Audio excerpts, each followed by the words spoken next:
Look, we make no apology whatsoever to eradicate hate speech on our streets. And this is a further measure that the government is taking to do just that. All levels of government have a responsibility here, and the New South Wales government are giving our local government, our local councils, the teeth that they need to stop hate spewing in our neighbourhoods.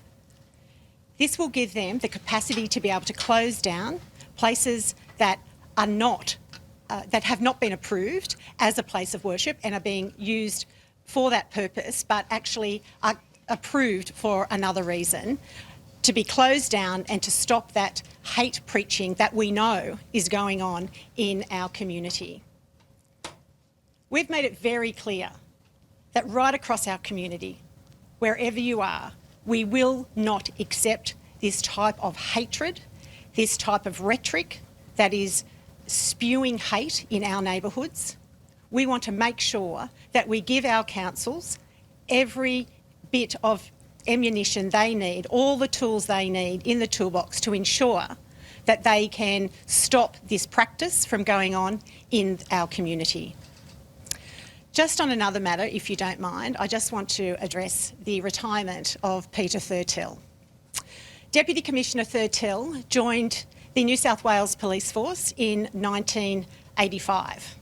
He's a 40-year veteran in the New South Wales Police. He has held every rank up to Deputy Commissioner. He is a man of incredible integrity. I want to thank him for his counsel and for his wisdom in the time that I have been the Police Minister, and I know there would be many before me that would want to say exactly the same. He will leave the New South Wales Police Force with his head held high. He has an impeccable police record, and he will be recognised as he exits on March the 13th this year. My apologies, I think it's February. Is that right? So, my apologies. He will march out on February the 13th and as I say, he will be able to keep his head high as one of the best police officers we have seen here in New South Wales. I wish he and his family all the best.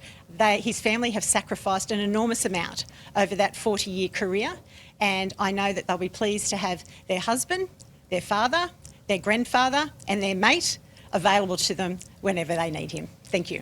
Thanks, Yaz, and we're all happy to take questions. Max. Well, look, it's hard to know. I mean, in many respects, these are done behind closed doors. They're not easy to identify. They're very difficult to close down, but increasingly as a result of the broadcast or the dissemination of individual sermons or lectures or hate that's been spewed, that we can identify them.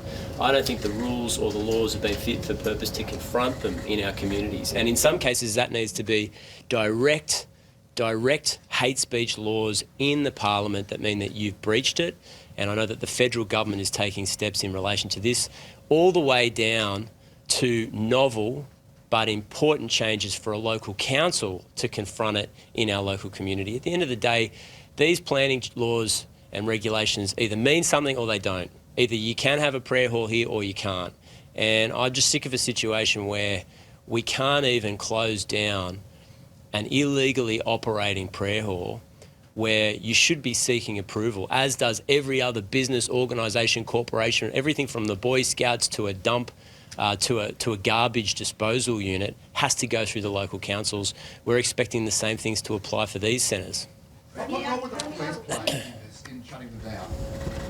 Well, not a big role. I mean, at the end of the day, the council has extra powers here rather than a nominal fee to close down an institution, as they do for example, illegally constituted boarding houses.